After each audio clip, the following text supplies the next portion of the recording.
Salut à tous et bienvenue sur notre chaîne.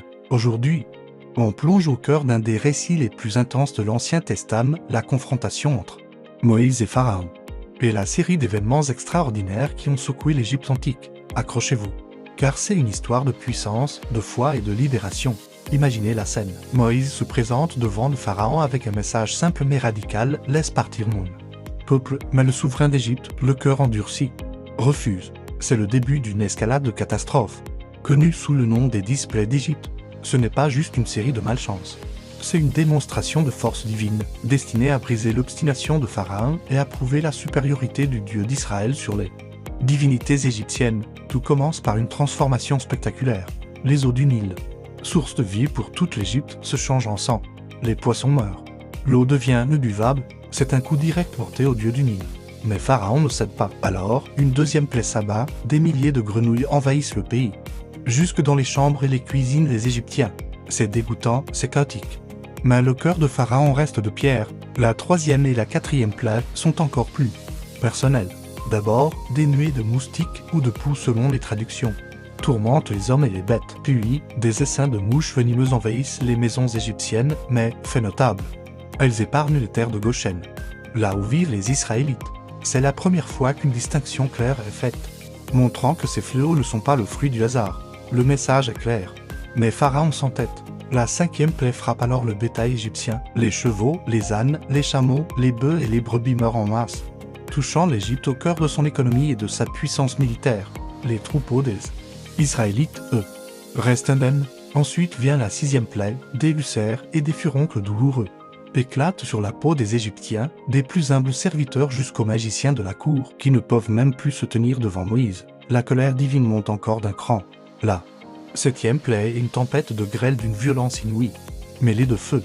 Elle détruit les récoltes, brise les arbres et tue les hommes et les animaux qui se trouvent à l'extérieur. Seule la région de Goshen est épargnée. Puis, ce qui a survécu à la grêle est dévoré par la huitième plaie, un immense essaim de sauterelles qui couvre le ciel et ne laisse derrière lui que la désolation. La neuvième plaie est peut-être la plus angoissante. Pendant 3 jours, une obscurité si épaisse s'abat sur l'Égypte qu'on peut la toucher. Les Égyptiens sont plongés dans le noir total, incapables de bouger, paralysés par la peur. Pendant ce temps, chez les Israélites, la lumière brille. Chaque plaie est plus sévère que la précédente.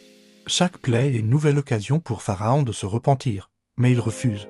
Nous arrivons alors à la 10e et dernière plaie, la plus terrible de toutes. Dieu annonce qu'à minuit, l'ange de la mort passera à travers l'Égypte et frappera tous les premiers-nés, depuis le fils de Pharaon jusqu'au fils de la servante, ainsi que le premier-né de tout le bétail.